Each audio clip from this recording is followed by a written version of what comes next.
बस बहुत हुआ।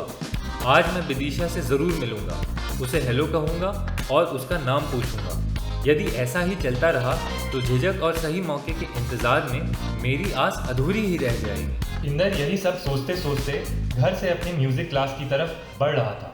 जहां इंदर ड्रम सीखता वहीं विदिशा सितार सीखती। आज क्लास ब्रेक में हिम्मत जुटाकर इंदर विदिशा के करीब पहुंचा। उसके कुछ कहने से पहले ही विदिशा ने अपना मुंह फेर लिया। इंदर तो हताश ही रह गया। अगले दिन उसने फिर से कोशिश की और विदिशा से उसका नाम पूछा।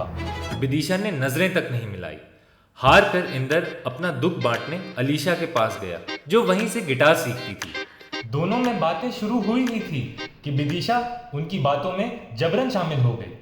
कुछ दिन बाद इंदर ब्रेक में विदिशा से अपना खाना बांटने गया। विदिशा ने कुछ भी लेने से इनकार कर दिया।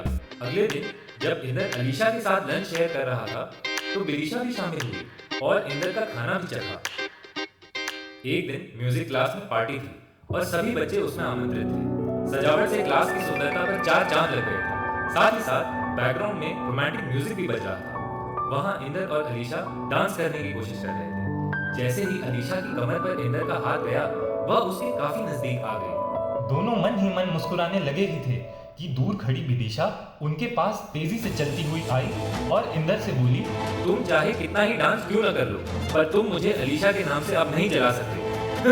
यह कहकर विदिशा पैर पटकते हुए पार्टी छोड़कर चली गई। कुछ समय मौन रहने के बाद अलीशा इंदर से बोली, मेरे साथ यह सब तुम विदिशा को पाने के लिए कर रहे थे? जिस पर इंदर बोला, अरे नहीं, तुम गलत समझ रही हो, मेरी पूरी बात तो सुनो।